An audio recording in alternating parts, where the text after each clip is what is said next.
कहवा ही जनम ले तुलसी गाछ, कहवा चंदन गाछ है।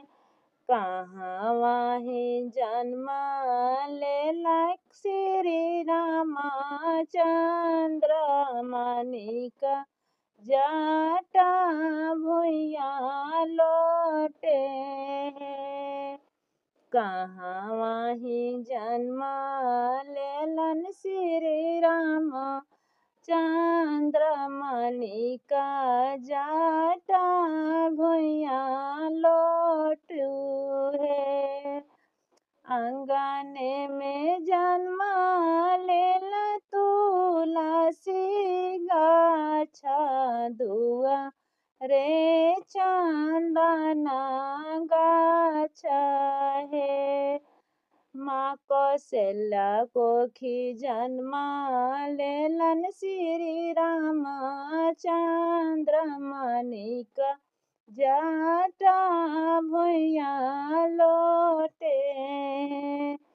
माँ कौशल्या कोखी जन्म लेलन श्री रामचंद्र, मानिक जटा भुइया लोटे हैं।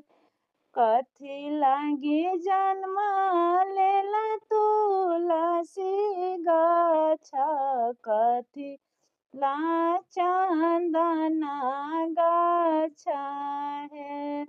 कथी लागी जन्म लेलन श्री राम चंद्र, मानिक जटा भुइया लोटे है। दीपक लागी जन्म लेला तुलसी गाछ, चंदन लागी चंदन गाछ है।